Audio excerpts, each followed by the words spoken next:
안녕하세요 해밀리 여러분, H채널의 한창훈입니다. 반갑습니다. 2019년 9월 4일 비트코인 및 암호화폐 일부를 시작하도록 하겠습니다. 먼저 댓글로 좋은 의견과 질문, 정보 공유해주신 분들에게 감사 말씀드리고, 일단 오늘 순서는 먼저 이제 비트코인 차트 의견 송기봉님이 이제 주셨고, 그 다음에 리플 의견도 주셨어요. 같이 보고, 그리고 이제 나잘님하고 이연걸님이 이렇게 리플 관련된 차트 의견을 주셔서 약간 의견이 다르긴 한데 같이 살펴보고, 그 다음에 이제 비트코인 차트, 시황 차트 보고 이제 Q&A를 진행하도록 하겠습니다. 먼저 그러면 나잘님이 먼저 의견 주신 부분부터 보도록 할게요. 추세가 전환될 때 나타나는 도지가 지난주 리플 조봉에서 나타났네요. 과거 급격한 상승 직전에도 도지가 나타났었는데 특히 2017년 2월 27일 모습과 아주 비슷해 보입니다.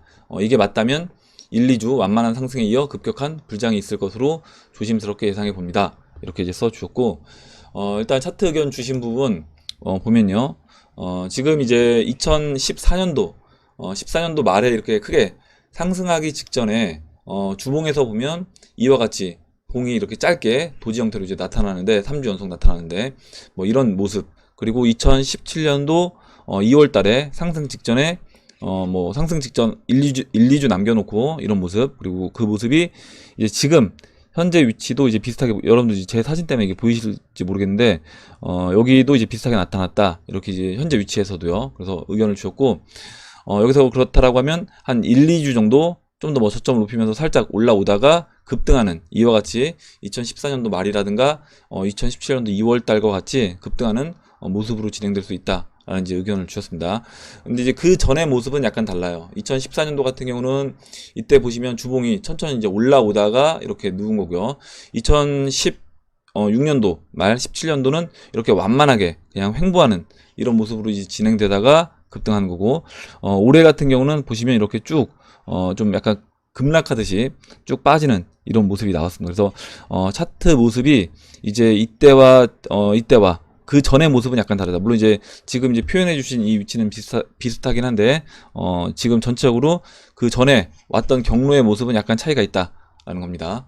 이렇게 이제 말씀드리고, 일단 이렇게 볼 수 있다라는 거 말씀드리고, 그 다음에 이제 이연 걸림은 또 이제 다르게 이야기를 해주셨어요.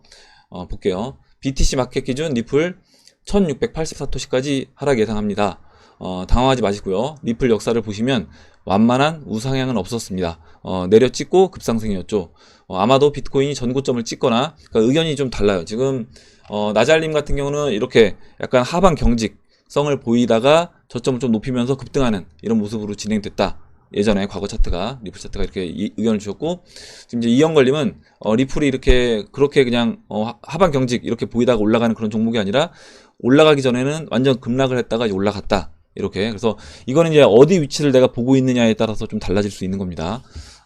그래서 좀 더 읽어보면 아마도 이제 비트코인이 전고점을 찍거나 2만 달러 이야기 하시는 것 같아요.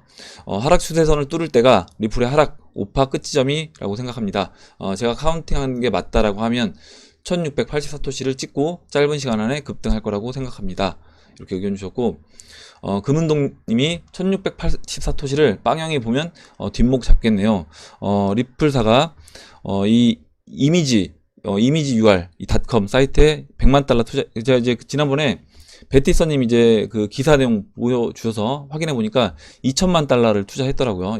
코일사가 2천만 달러를 이 이미지 UR 사이트에 투자를 했다, 이렇게 이제 말씀드렸고, 지금 이 사이트 근데 이름을 저는 이제 이거를 뭐 이미지 지금 UR 이미저라고 읽는 분들도 있고요. 뭐 이걸 또 임구루라고 읽는 분들도 있고 다양하게 있던데, 이제 여러분들도 어떻게 이 사이트를 읽으시는지 궁금하긴 한데 한번 이제 어떻게 본인들이 발음하시는지 이것도 이제 댓글에 답변 달아주시면 한번 같이 이제 보도록 할게요. 저 같은 경우는 뭐 그 임거 또는 뭐 아니면 이미저 이렇게 보고 있는데, 일단 저도 이제 확실하게 정해서 읽고 있진 않아요. 그래서 지난번에는 뭐 이미지 UR 이렇게 읽었었는데요. 일단 이거는 뭐 약간 쓸데없는 얘기니까 넘어가고, 지금 이제 이연걸림이 차트 의견 주신 부분 보면 지금 리플이 이렇게 그냥 완만하게 어떤 하방 경직성을 나타내다가 급등하진 않을 거다. 그렇다라고 하면 이제 이때 지금 이제 이와 같은 형태로 올라갔던 모습을 본다라고 하면, 물론 이제 이때는 약간 다릅니다. 보시면 2017년도 아까 2월달 지금 나잘님이 의견 주셨던 2017년도 2월달 같은 경우는 이렇게 어느 정도 하방 경직 모습을 보이다가 이렇게 완만하게 턴을 하면서 이렇게 상승해주는 그런 모습으로 진행이 됐고요. 그 다음에 이제 2017년도 12월 달에는 이렇게 아래로 내려 꽂고 급반등하는 이런 모습으로 이제 진행이 됐습니다.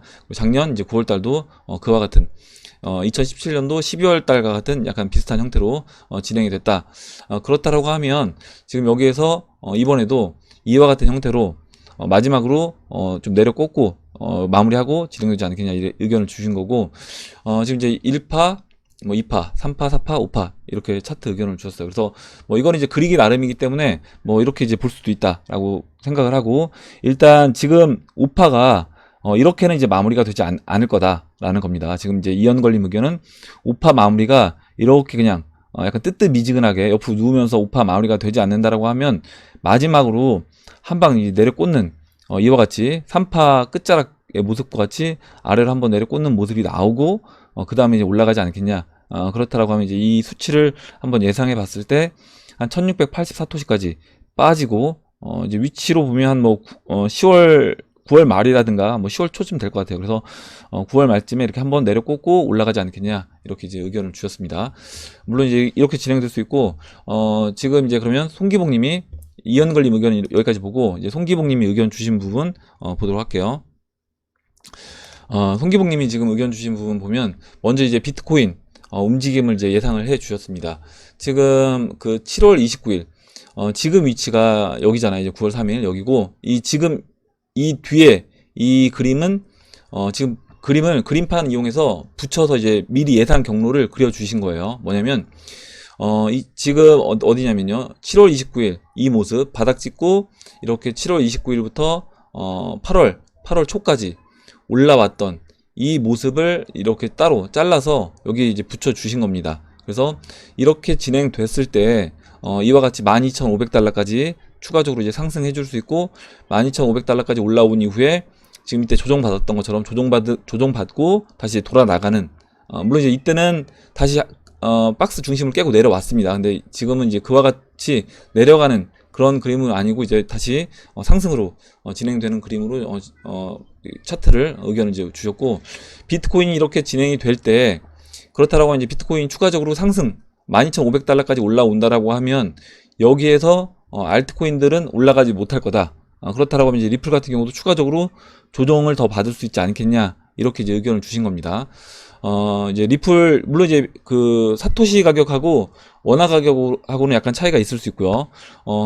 비트코인이 올라갈 때 원화 가격은 같이 당겨져서 올라갈 수 있는 겁니다. 같이 당겨져서 올라가고 그 이후에 사토시 가격 같은 경우 오히려 이제 빠질 수가 있는 거고요. 그러니까 비트코인이 더 추가적으로 어제처럼 비트코인이 리플 올라가는 것보다 더 상승률이 높다라고 하면 사토시 마켓에선 빠지고 원화 마켓에선 어찌됐든 리플도 같이 올라가는 이제 그런 그림으로 진행된다 이렇게 보시면 될 것 같고, 지금 이제 보시면 일단 지금 9월달 일단 중순경까지 9월 뭐 한 10일 정도 이 정도까지는 올라옵니다. 그래서 한 420원 정도까지 먼저 350원 정도까지 올라오고 쉬고요.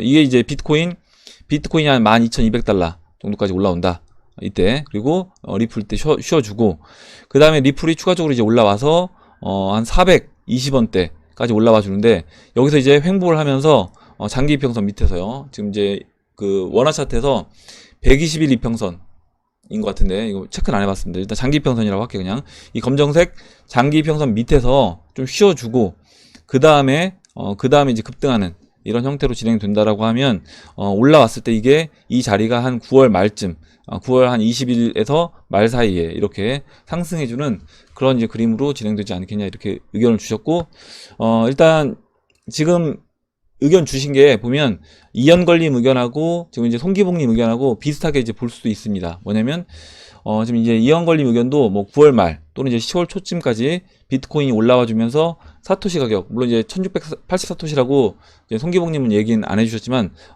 이렇게 추가적으로 빠진 이후에 그 다음에 한 차례 쉬어주고 그 다음에 이제 리플이 나중에 이제 올라가는 마지막 5파를 찍고 그 다음에 이제 급반등하는 그런 패턴으로 진행된다라고 하면 9월 말부터 리플이 본격적으로 이제 올라가는 그런 그림으로 진행되지 않겠냐 이렇게 이제 송기복님도 그렇고 이영걸님도 이제 비슷한 의견을 주신 것 같아요. 이렇게 이제 살펴보고 그럼 이제 비트코인 들어가서 비트코인 차트를 이제 보도록 하겠습니다. 예, 잠시만요. 예, 죄송합니다. 그럼 이제 비트코인 차트를 볼 건데, 현재 이제 492달러에 위치를 하고 있고, 일단 지금 이제 조정을 받고 있습니다. 제가 어제 이 4시간 봉에서요, 4시간 봉에서 어제 이 검정색으로 이제 그린 차트는, 일단은 마지막 그 사파 조정 중에 제가 이제 설명을 드렸고요, 어제. 사파 조정 중에 있다라고 설명드렸고, 사파 조정이 마무리가 되면, 5파 상승을 할 건데, 5파 상승은 지금 이 삼각수렴에서 상단 추세선 넘어가서 한 이 정도 공간에서 쉬지 않겠냐. 근데 이제 어제 업비트 차트 같은 경우는 약간 차트 모습이 달라서 이 비트 스탬프랑요.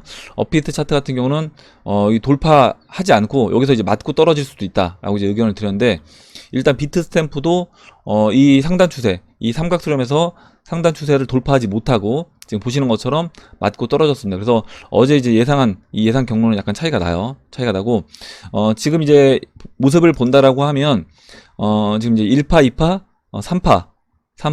3파하고 이제 4파는 이 지금 보시는 이 검정색 추세선, 이 추세선 저항 맞고 4파 조정 쉬고 5파는 돌파시켜주고 다시 지금 눌러줬습니다. 그래서 이제 5파까지 이미 상승이 마무리가 됐다라고 보고요. 그러면 지금 이 조정받고 있는 지금 이 모습이 2파 조정이다. 1파 상승, 2파 조정, 이렇게 이제 보면 될 것 같습니다. 그래서 이 2파 조정이 어느 정도 조정 기간이 될지는 지금, 그러니까 이 4시간 봉에서 이 조정이 이루어지고 있는 게 일봉에서 봤을 때 그냥 4시간 봉에서 설명드릴게요. 지금 이 조정이 지금 이 조정이다. 축소해서 이제 본다라고, 프랙탈 이론을 뭐 축소해서 본다라고 하면 우리 6월 28일부터 6월 28일 맞나요? 잠깐만요. 이 고점이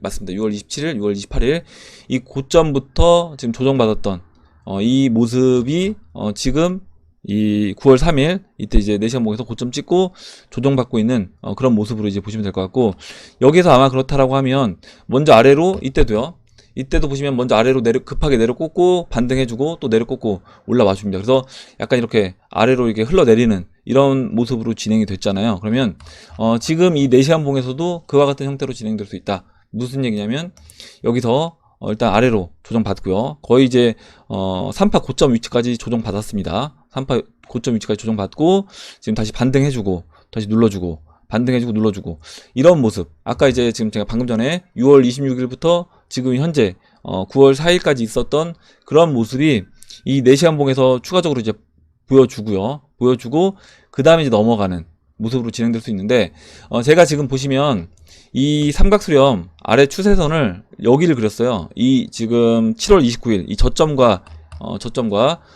지금 6월 9일 이 저점 연결해서 이제 그렸는데, 이거를 이렇게 이제 안 그리고 만약에요, 이거를 지금 보시면 8월 15일 저점으로 추세선을 한번 그려본다라고 하면 약간 달라집니다. 무슨 얘기냐면 지금 이제 8월 15일과 지금 보시면 잠깐만요. 8월 15일 그리고 이제 8월 22일 이렇게 추세선을 이제 이어서 그려본다라고 하면 삼각수렴을 좀 더 이렇게 넓게 이제 그려줄 수 있습니다. 그래서 이렇게 이제 넓게 그려본다라고 했을 때 지금 이 조정받는 지금 이제 1파, 2파, 3파, 4파, 5파 하고 이제 2파 조정, 큰 1파, 큰 2파 에서 이제 2파 조정이 이루어지는데, 이 2파 조정이 지금 이제 여기서는 이렇게 깨진 것처럼 보이는데요. 그래서 이 공간 안에서 이 마지막 이 삼각수렴 이 공간 안에서 이 조정이 이루어질 수 있다. 그래서 여기서 이제 2파 조정을 마무리하고 그 다음에 이 삼각수렴을 돌파해서 넘어가는 그러면 이제 1파 상승, 2파 조정, 그 다음에 이제 3파 상승이 이제 진행이 되겠죠. 그래서 추가적으로 이제 3파 상승은 지금 이번에 1785달러 이번에 이제 고점 찍었던 라인이 이제 1785달러입니다. 그래서 이 1785달러 이 라인을 돌파할 때 3파 상승이 진행이 되는 거고, 아마 1785달러를 돌파해서 3파 상승이 진행이 되면 11,000달러 이 박스의 중심인 11,000달러 이 박스 중심은 자연스럽게 저는 돌파가 될 거라고 봅니다. 왜냐면 3파 상승은 적어도 지금 보시면 지금 이제 이게 비트코인으로 이제 이야기한다라고 하면 2017년도 이제 고점으로 우리가 보는 거잖아요. 그러면 2017년도 고점 고점 근처까지 오거나, 우리가 지금 3파 상승 목표치를 2만 달러에서 뭐 2만 2천 달러 이렇게 이야기를 하는 것처럼 그렇다라고 하면 지난번 이제 12,300달러 보다는 좀 더 높은 자리까지 올라갈 수 있지 않을까. 3파 상승이. 그리고 3파 상승, 4파 조정, 그 다음에 마지막으로 이제 5파 상승이 나왔을 때 그 5파 상승은 아까 이제 송기복 님이 비트코인 차트 의견 주셨던 뭐 12,500달러까지 올라가는 이제 그런 그림으로도 진행이 될 수 있다. 이렇게 이제 봅니다. 그래서 이게 이 상승이 결국에 이제 이은님이 지난번에 그 외국분 있잖아요. 제이콥 캠필드인가요? 그분 이제 의견 주셨던 이제 이와 같은 패턴. 아까 이제 송기복님도 이제 이 자리를 잘라서 붙여 주셨잖아요. 그래서 뭐 이런 패턴이 여기 나온다. 그렇게 이제 보셔도 될 것 같습니다. 이렇게 그러면 비트코인 차트 설명드리고 시총 차트 이제 보도록 할게요. 지금 이제 시총 보시면 15일 이평선하고 50일 이평선, 그리고 이제 120일 이평선, 50일 이평선이 이제 맞닿아 있습니다. 그리고 일단 15일 이평선 위에 안착해 있어요. 일봉에서. 그래서 지금 조정을 받고 있는데 시총 지금 금액은 이제 2,600억 달러로 보시면 될 것 같습니다. 2,800억 달러를 넘어가 줘야지 되는데, 일단 지금 이제 비트코인이 쉬고 있으니까 당연히 이제 시총도 같이 쉬고 있고, 비트코인 지금 2파 조정이 4시간 봉에서요. 4시간 봉에서 2파 조정이 마무리가 되고 다시 상승 그림으로 진행된다라고 하면 시총도 지금 이제 52평선과 이 121 이평선도 같이 돌파해주는 그런 이제 그림으로 진행이 될 거다. 그리고 여기에서 지금 이제 2파 조정 끝나고 비트코인 3파, 4파, 5파까지 진행된다라고 하면 시총 차트도 2,850억 달러, 2,850억 달러를 넘어서서 상승 그림으로 저는 움직일 거다. 이렇게 이제 보고 있습니다. 이렇게 설명드리고 다음으로 이제 알트 시총 볼게요.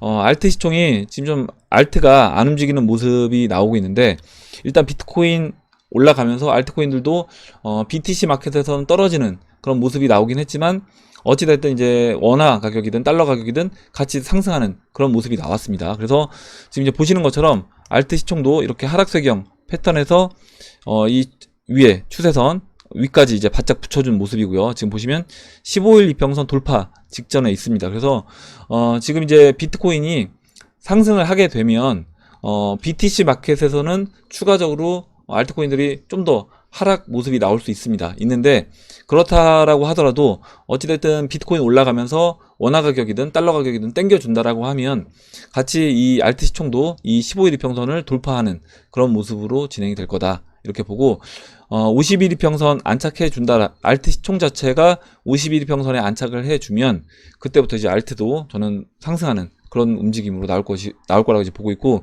이게 이제 도미넌스 차트에도 녹아 들어가서 같이 표현이 될 거다. 이렇게 이제 봅니다. 다음으로 이제 잠깐만요. 롱숏을 이제 보도록 할게요. 롱숏 차트를 볼 건데, 롱숏은 어제 그 롱 물량이 이제 55까지 올라왔다가 지금 보시면 롱과 숏이 50대 거의 50으로 동일하게 이제 맞춰져 있습니다. 그리고 보시면 72시간 이제 보시면 지금 롱 물량 늘어났던 부분을 숏이 이제 잡아 먹었어요. 그래서 지금 이제 비트코인 2파 조정 나오면서 롱 물량이 청산당했다. 그래서 청산된 금액은 1,400만 달러, 8시간 내에 청산된 금액은 롱 물량 1,400만 달러 청산됐다. 이렇게 이제 보시면 될 것 같습니다. 예, 이렇게 보고 일단 롱숏은 아직까지 뭐 한쪽으로 크게 치우쳐진 모습은 아니다. 이렇게 이제 보시면 될 것 같아요. 마지막으로 이제 도미넌스 차트를 볼 건데, 도미넌스는 지난 직전 고점이었던 72.5를 돌파해서 지금 72.79까지 올라와 있습니다. 어제 송기복 님이 그 도미넌스 차트와 리플 차트를, 그러니까 리플 차트 뒤집은 모습이 도미넌스 차트와 똑같다. 리플 차트 BTC 마켓 뒤집은 모습이 도미넌스 차트와 똑같은데, 결국에 도미넌스 차트 같은 경우도 그 MACD 보조지표 본다라고 하면 뭐 스토캐스틱도 마찬가지고요. 지금 이제 하락 다이버전스가 나왔기 때문에 여기서 추가적으로 도미넌스가 올라간다고 하더라도 그렇다라고 하면 떨어지는 모습으로 진행되지 않겠냐 의견 주셨고, 추가적으로 이제 올라올 수 있다. 그러니까 추가적으로 도미넌스가 올라오면서 BTC 마켓 리플은 추가적으로 이제 또 빠지는 모습이 나오겠죠. 그래서 그걸 이제 거꾸로 뒤집었을 때 리플 지금 BTC 마켓 차트가 거꾸로 뒤집은 모습이 도미넌스와 굉장히 거의 똑같은 모습으로 보였고, 지금 보시면 지금 이제 이렇게 도미넌스 차트가 이렇게 상승 쐐기형에서 옆으로 누우면서 돌파했잖아요. 이게 그 BTC 마켓 그 리플 차트도 똑같습니다. 이제 보면 지금 차트를 안 열었는데 잠깐 볼게요. 지금 업비트에서 리플 BTC 마켓 그 차트를 보면 옆으로 누운 것과 동일하다라는 거예요. 그래서 잠깐만요. 이것만 이제 보여드리고 제가 차트를 열어놨어야 되는데, 지금 아까 이제 그 도미넌스 차트에서 상승세 경에서 옆으로 누우면서 돌파가 되고 지금 전고점을 넘어갔잖아요. 넘어가고 추가적으로 좀 더 올라갈 수 있다. 어제 이제 송기봉님이 차트 이제 그려주신 거 보면 도미넌스 추가적으로 좀 더 이제 올라오는 약간 볼록하게 위를 이제 그려주시고 거기서 이제 그 다음에 이후에 떨어지는 그런 이제 차트를 이제 그려주셨습니다. 그래서 그 모습이 지금 이제 리플 차트 갑자기 이제 안 열리는데, 일단 이거는 그러면 제가 예, 응답이 없대요. 그래서 이거는 그럼 넘어가고 제가 오후에 이제 설명을 드리도록 하겠습니다. 추가적으로 같이 리플 차트 보면서. 그래서 지금 보시면 이렇게 리플 차트도 그 얘기는 뭐냐면 리플 차트도 지금 도미넌스 차트와 똑같이 저점을 깨고 다시 이제 내려가는 그런 모습으로 나오고 있고, 그 이후에 여기서 어느 타이밍이 될지 모르겠지만 여기서 이제 다시 돌려 세우는, 아까 이제 이연걸림 의견은 여기서 아래로 마지막으로 한 번 더 아래로 내려 꽂고 그 다음에 이제 올라간다. 그 얘기는 뭐냐면 도미넌스가 위로 지금 이 상승세기형 돌파 옆으로 한 다음에 마지막으로 이 상승세기형 추세선은 넘지는 않고요. 이 상단 상승 채널에서 상단부까지 마지막으로 한번 올라와 주고 그 다음에 떨어지는 그런 모습으로 진행되지 않겠냐, 이제 의견을 이연걸림 주셨고, 지금 송기봉님도 그렇게 주셨는데, 이게 사실 여기서 진짜 이 상승 채널에 상단부까지 위로 꽂아주고 빠질지, 아니면 여기서 바로 빠질지, 아니면 좀 올라가다 빠질지, 이거는 이제 모르는 겁니다. 그래서 제가 항상 말씀드리지만 지금 이게 빠질 거라고 이제 보고는 있는데 어디서 빠질지 모른다라고 하면 내가 만약에 앞에 이제 낭떠러지가 있는데 뭐 100m 정도, 한 200m 정도의 낭떠러지가 있는 걸로 보이는데, 일단은 마지막까지 진짜 거의 낭떠러지 떨어지기 직전까지 나는 일단 타고 그 다음에 거기서 내려서 빠져나오겠다, 이걸 이제 할 수 있는 분들은 그렇게 하시면 되는데, 대부분 사람들이 내 차에 타고 있다가 막 너도 나도 이제 빠져나오려고 하다가 못 빠져나오고 낭떠러지 떨어질 수 있기 때문에, 그렇다라고 하면 미리 차라리 빠져나와 있는 게 맞지 않냐. 이제 그래서 도미넌스 차트를 봤을 때 차라리 그러면 지금은 홀딩 물량만 남겨놓고, 물론 추가적으로 더 올라간다라고 하면 비트코인 홀딩 물량으로 수익을 취하는 것이고요. 미리 이제 빠져나와서 지금 싼 영역에 있는 리플을 투자하는 게 맞지 않냐, 이렇게 이제 말씀을 드리는 겁니다. 포트폴리오에서 비중을 어디에 이제 실어야 되느냐, 이렇게 말씀을 드릴 때 저는 이제 알트코인들의 비중을 실는 게 맞다, 이렇게 이제 보고 있어요. 이렇게 설명드리고 그러면 Q&A를 진행하도록 하겠습니다. Q&A로 가서 잠깐만요. 먼저 네, 죄송합니다. 코인 참수님이 써주신 내용부터 이제 보도록 할게요. 전에 여쭤본 엔화를 오늘부터 주 단위로 5회 매수하기로 했습니다. 은행에 가지 않고 기업은행 어플을 통해서 외환 계좌를 개설하여 아주 편하게 엔화를 교체했습니다. 이렇게 하셔도 됩니다. 시세는 11.44인데 11.5에 교체를 했습니다. 세상은 참 편하게 돌아가는 것 같습니다. 이렇게 써주셨고, 일단 그 원앤 차트를 잠깐 먼저 볼게요. 원앤 차트 제가 지난번에 이제 물어보셔서 말씀을 드렸는데, 현재 지금 1N이 11.3원입니다. 11.38원이고, 올해 초에는 10원이었어요. 10원. 그래서 지금 10% 좀 넘는 그런 지금 엔화가 상승을 했다. 보시면 올해 한 4월달 대비해서 한 15% 정도 상승을 했다, 이렇게 보시면 되고, 제가 이제 지난번에도 말씀드렸지만 지금 이제 주봉에서 20주선 20주선이 10.9에 있습니다. 그래서 그냥 분할로 아까 이제 코인 참수님 그렇게 하셨던 것처럼 분할로 이제 하시면 될 것 같고요. 여기서 이제 빠질 수도 있는데 20주선 위치까지 내려오고 올라갈 수도 있는 거고요. 그렇지 않고 그냥 20주선이 올라올 때까지 옆으로 누우면서 기다릴 수도 있는 겁니다. 그래서 이거는 이제 내가 만약에 뭐 엔화라든가 달러에 투자를 해야 되겠다라고 생각하신다라고 하면 그냥 분할로 하시는 게 좋아요. 분할로 하시는 게 좋고, 아까 이제 코인 참수님처럼 그냥 뭐 매주 하시든지, 아니면 나는 금액대별로 그냥 분할로 하시든지, 그걸 이제 기준을 정하셔서 그렇게 하시면 되고, 지금 이제 주봉에서 봤을 때 지금 제가 보는 이제 이 위치는 이미 이 하락 추세, 그러니까 원화 강세 국면은 끝났다 라고 이제 보고 있고, 원화 강세 국면 끝나고 이제 엔화 강세로 이제 가고 있는 건데, 그러면 엔화 강세로 갔을 때 어디까지 갈 거냐라고 하면 이때처럼요, 채널 상단까지는 갈 거라는 겁니다. 그러면 이 채널 상단으로 가는 이 과정에서 어떤 모습이 나왔냐, 이 부분을 이제 본다라고 하면 보시는 것처럼 이 빨간색 20주 이평선까지 눌러주기도 하고요. 좀 많이 눌러줄 때, 채널 중심에 닿았을 때는 보시면 이제 50주 선까지 눌러줍니다. 그래서 하락폭이 꽤 돼요. 이때는 또 보시면 이때 한 14% 정도 조정을 받았습니다. 그러면 무슨 얘기냐? 만약에 지금 엔화가 한 1엔이 한 15원, 14원, 14.1원 정도까지 올라온다라고 하면 한 채널 중심까지 올라온 것이고, 그렇다라고 하면 이때는 한 10%에서 한 15% 조정, 올라오고 있는 이 초록색 50주선이 이제 이격이 충분히 이제 벌어진, 이때처럼요, 벌어진 상황이기 때문에 그렇다라고 하면 그런 이격을 좁히는 모습을 만들어 주고, 그 다음에 채널 상단까지 올라오는 그런 형태로 진행될 수 있다. 이렇게 이제 보시면 될 것 같고, 2008년도 보시면 지금 이 기간이, 이 채널 상단까지 올라오는 기간이 긴 기간이 아닙니다. 지금 보시면요, 체크를 해보면, 잠깐만요.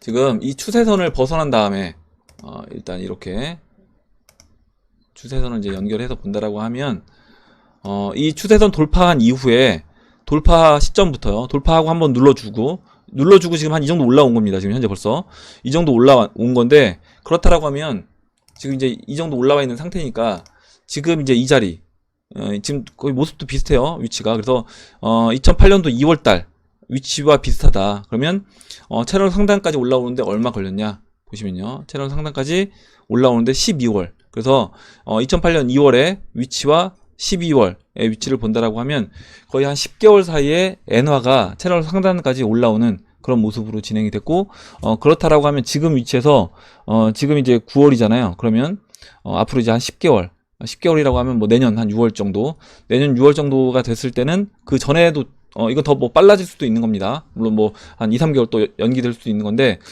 내년 상반기 안에 엔화가 이 채널 상단까지 그러니까 1엔이 한 20원까지 올라오는 이제 그런 그림으로 저는 진행될 수 있지 않나. 이렇게 이와 같은 형태로 움직인다라고 하면 1엔이 한 20원까지 올라가는 그런 그림으로 진행될 수 있다. 이렇게 이제 봅니다. 예, 이렇게 말씀드리고, 그리고 한 가지 이제 송기봉님이 이제 팁을 주셨는데, 유일하게 기업은행만 수수료가 없는 것 같다라고 이야기를 해줬고, 통장에 캐시로 이제 찍히지 않는 것 같은데, 나중에 돈 찾을 때 또 이거를 실제 현물로 만약에 엔화로 내가 찾고 싶으면 이때 수수료를 무는지, 수수료를 내야 되는지 그 부분도 한번 체크를 해 보시라고 이제 얘기를 해주셨고, 송기봉님이 이제 글을 하나 써주셨는데 읽어볼게요. 엔화에 대해 찾아보니 2011년 엔화가 강세였고, 그 당시 동일본 대지진으로 아비 교환일 때 국제사회가 우리가 엔저로 가겠으니 국제적 명분을 미국에게 득하고 현재까지 124엔까지 정책은 이제 기가 막힌 정책인데, 고령화와 창조경제 부족으로 돈이 돌지 않아 큰 효과를 거두지 못했다라고 한다. 이제 일본 얘기해 주시는 거고, 이런 상황이다 보니까 일본도 이제 경제를 부양하기 위해서 계속해서 이제 돈을 쏟아붓고 있습니다. 계속 양적 완화를 하고 있는 거예요.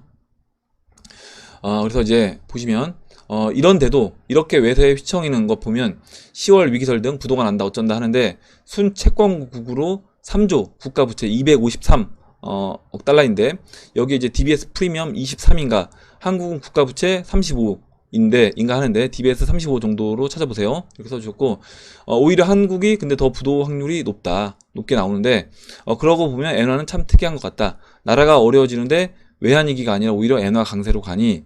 그래서 이제 지난번에 그 일본 중앙은행에서 엔화가 자꾸 이제 강세로 가니까 돈을 더 풀어야 되겠다 이렇게 이야기를 했습니다. 근데 엔화가 강세로 가서 돈을 더 푼다고 하더라도 결국에 엔화는 이제 기축통화이다 보니까 엔화 강세는 더 가파라질 수밖에 없다. 아까 제가 이제 그 원엔 차트 이제 보여드렸던 것처럼 원달러도 마찬가지고요, 원엔도 마찬가지입니다. 만약에 전 세계 글로벌 금융 위기가 왔을 때 그때 돈이 어디로 몰리느냐, 아무리 달러를 풀어내고 아무리 엔화를 풀어내도 기축통화인 달러와 엔화로 돈은 안전자산이라는 이제 명목으로 간다라는 겁니다. 이렇게 이제 보시면 될 것 같고, 여기서 이제 한 가지 더 말씀을 드리면, 지금 송기봉님이 이야기를 해주셨어요. 뭐냐면 일본 같은 경우는 지금 죄송합니다. 그 부채 비율 얘기해 주셨던 것 같아요. 부채 비율. 그래서 일본 같은 경우는 지금 GDP 대비 부채 비율이 224%인데 전 세계 1위입니다. 부채 비율이 제일 높은데 왜 우리나라가 부도 위험률은 더 높냐? 지금 이제 이 이야기를 해주셨잖아요. 그래서 지금 제가 이 9월 2일자 엊그저께 나온 기사인데, 한국 정부 부채 증가율이 43개국 중에 3위라는 겁니다. 그래서 아르헨티나, 중국 다음으로 높다. 보시면 지금 이제 부채율은 일본이 제일 높아요. GDP 대비 214%로 제일 높고, 우리나라 같은 경우는 오히려 이제 38.9%로 순위가 이 43개국 중에 32위로 오히려 이제 안정적입니다.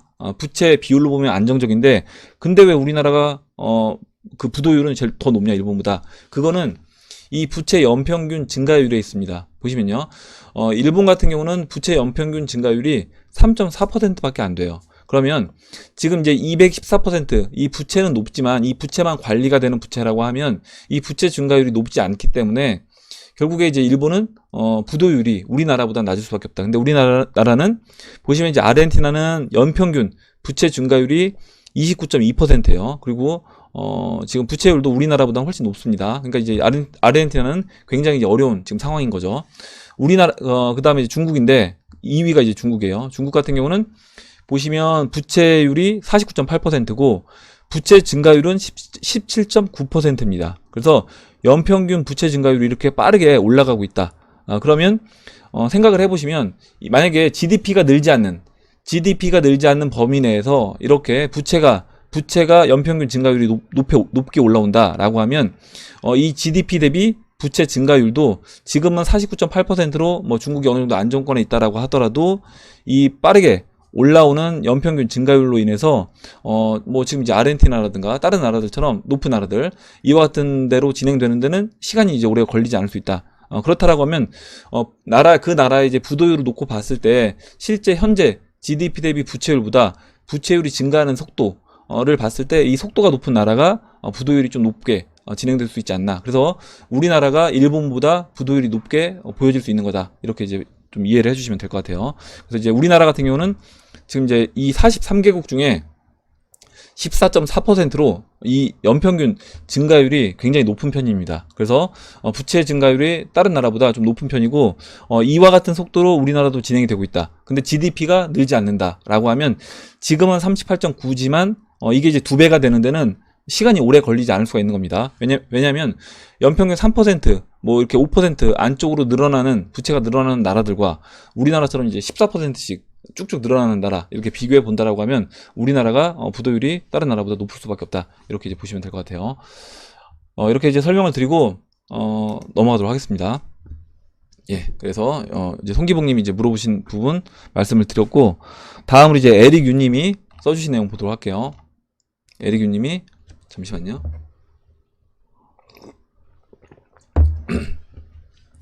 에릭유님이 이제 버거킹 비트코인 결제 도입을 했다. 그래서 다음 차례는 스타벅스냐 이렇게 써주셨는데 지금 이제 9월 3일자 어제 기사고 비트코인 채택 희소식 독일 버거킹에서 비트코인 결제를 지원한다 이렇게 나왔고, 지난번에 제가 지금 이제 독일 같은 경우는 이렇게 어떤 뭐죠? 우리나라 같은 우리나라 갑자기 생각이 안 나는데 뭐 요기요라든가 배달의 민족 이런 앱을 이용해서 이미 이제 암호화폐로 결제할 수 있게, 그리고 이제 우리 해밀리 구독자분 중에 이미 이제 암호화폐를 이용해서 뭐 결제할 수 있는 그런 앱을 봤다라고 이야기를 해주셨고, 근데 이제 암호화폐 아까워서 그때 안 쓰시고 그냥 다른 돈으로 이제 그냥 법정화폐로 결제하셨다고 했는데, 이미 이제 독일 같은 경우 이제 유럽 같은 경우는 우리나라보다 이제 암호화폐에 대해서 그 인식하는 수준이 훨씬 더 이제 높습니다. 그래서 이미 이제 암호화폐가 어느 정도 대중들한테 전 자리를 잡지 않았나 이렇게 보고 있고, 실제 이렇게 어떤 우리가 음식 배달 앱에서 사용을 하고 있기 때문에 버거킹 사용한다라고 하면 머지않아서 저는 이제 스타벅스라든가 다른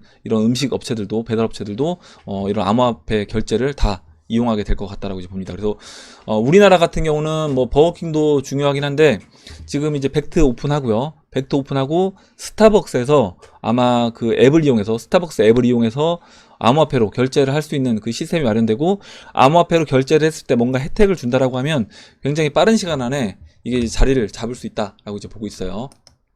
네, 좋은 기사 이제 올려주셔서 같이 받고, 다음으로 이제 이주성님이 써주신 내용 볼게요. 어제 찰리님이 써주신 내용 받고 이주성님이 이제 어제 좋은 기사 내용을 이제 올려주셨는데 보겠습니다. 잠시만요. 이제 목소리가 갑자기 갈라져서 죄송합니다. 이주성님이 어제 속보라고 해서 이제 올려주셨고, 제가 이제 이 내용을 댓글을 어제 그 고정을 시켰습니다. 읽어볼게요. 먼저 월스트리트 저널에 따르면 바네크와 솔리덱스가 오는 목요일 기관 투자자를 대상으로 비트코인 ETF 상품 판매에 나선다.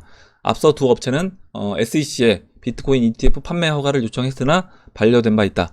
SEC 측은 시장 리스크를 이유로 승인 여부 판단을 계속해서 이제 미루고 있는 상황이고 10월 달로 지금 연기가 됐습니다. 이와 관련해 미디어는 이번 ETF 상품 판매는 SEC 제 144A조에 대한 해석을 기반으로 이제 이루어질 예정이라며 해당 조항은 라이센스를 갖춘 기관 투자자들을 대상으로 한 사모증권 판매를 허용하고 있다. 라고 이제 설명을 했습니다. 그래서 실제로 이제 바네크와 솔리덱스는 144A 조항에 의거해 헤지펀드, 브로커, 은행 등 기관에만 비트코인 ETF 상품 판매에 나선다는 방침이다. 이렇게 이제 이야기를 했는데, 그래서 이제 여러분들이 써주셨어요. 제고우분투님도 기관 투자자가 핵심이 된다. 라이센스 연말 상승으로 가닥이 잡혀가는 것 같다. 이렇게 써주셨고, 금은동님도 원래 이제 내 꿈에서 이제 8월 핵덕상이었는데 이거 음력 기준인가 이렇게 이야기를 해줬고, 도부캣님도 빅쇼트 영화에서처럼 월가에서 라이센스 가진 애들만 먼저 이제 살 수 있다. 그래서 이제 어떤 그 개인들 대중들이 이 시장에 들어오기 전에 먼저 라이센스를 가진 기관 투자자들이 어떤 사모펀드 형식으로 먼저 들어올 수 있는 그런 형태가 이제 마련된 거 아니냐 이렇게 의견 써주셨고요. 토니양님 이제 기사 관련된 이제 기사를 링크를 걸어주셨고, 막걸리 17년사님은 이제 사실 여부를 좀 확인해 봐야 되겠다 이렇게 써주셨습니다. 그리고 비웨이브님 의견은 다만 한 가지 이해가 안 가는 게 바네크 솔리덱스가 비트코인 ETF를 신청한 게 1년이 넘어가는데 왜 이제 와서 이거를 144조 A조를 들면서 이용해서 기관 투자자들에게만 ETF를 판매한다는 게 이해가 안 된다. 만약에 저 항목이 이제 생긴 게 아닐 거고 그렇다라고 하면 1년 전에 미리 그때 했어도 되는데 왜 이걸 지금 하느냐.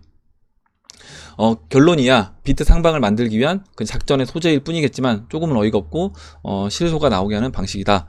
이렇게 써주셨습니다. 그래서 최태원님도 누군가 힘센 사람이 이제 가자라고 했을지도 모른다. 그러니까 세력이요.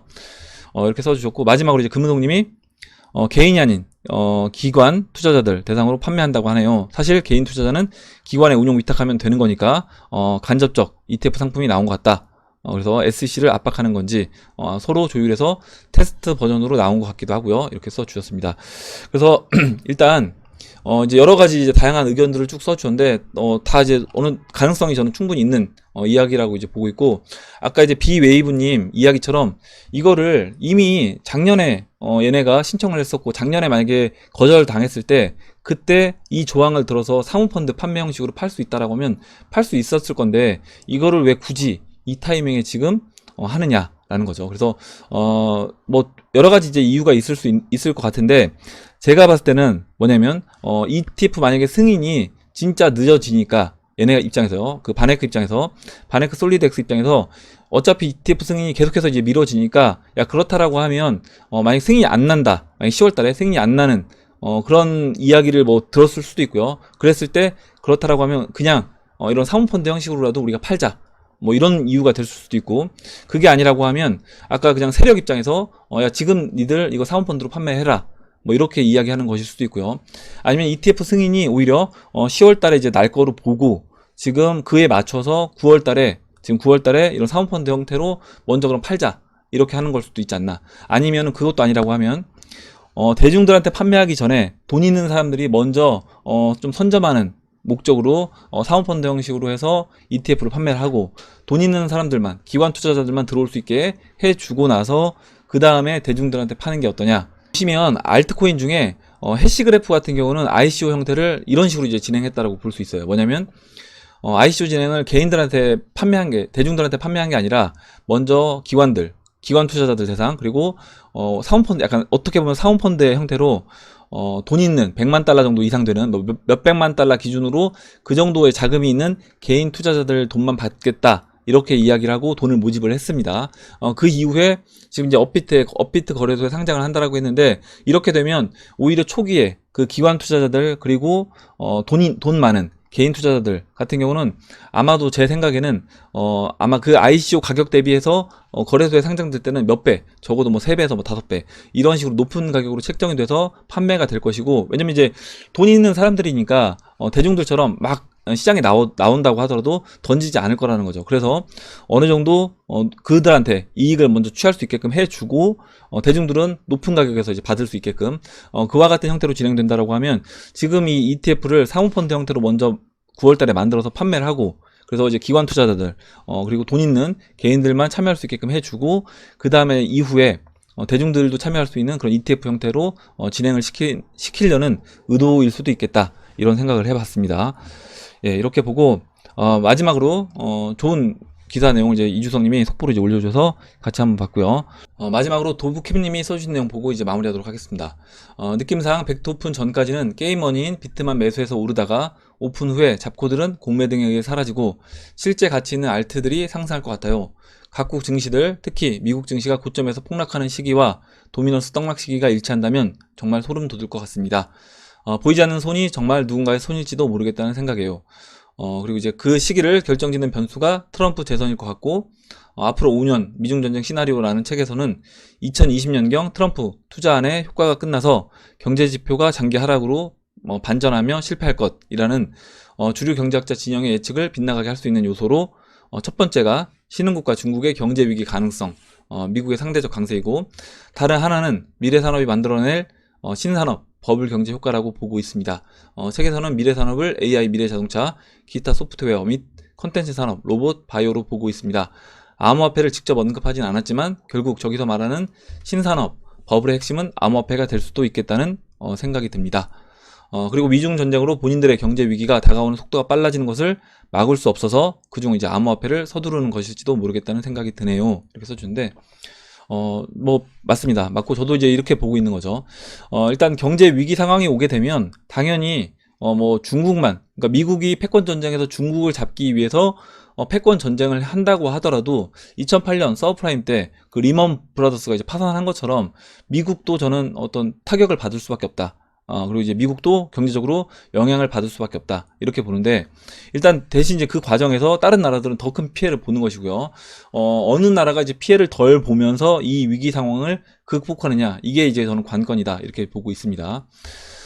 그렇다고 하면 지금 이 위기 상황을 미국이 어떻게 극복해서 해결해 나갈 것인가 라고 봤을 때, 지금 도부캠님이 이제 이야기해 주셨던 것처럼 결국에 자신들이 어느 정도 이미 포지셔닝 돼 있는 이 암호화폐 시장을 버블을 만들어 주면서 암호화폐 시장에서 나오는 그 돈을 가지고 결국에 기존에 침체된 산업을 다시 이제 끌어올리는 그런 형태로 저는 진행되지 않겠냐, 이렇게 이제 보고 있습니다. 그래서 예, 뭐 이렇게 저는 진행된다라고 하면 경제 위기 상황, 물론 이제 그 앞으로 이제 한 1, 2년간은 굉장히 힘든 상황이 될 수도 있겠지만, 그 안에 위기가 결국에 이제 위험과 이제 기회가 같이 공존하는 거라고 이제 보면, 결국에 그 위험과 기회가 공존하는 그 사이에서 기회를 잘 잡은 사람들 같은 경우는 큰 부를 쌓는 그런 사람들이 저는 쏟아져 나올 수 있다, 이렇게 이제 보고 있고, 우리 해밀리 분들이 많이 이제 그런 분들이 좀 나왔으면 좋겠습니다.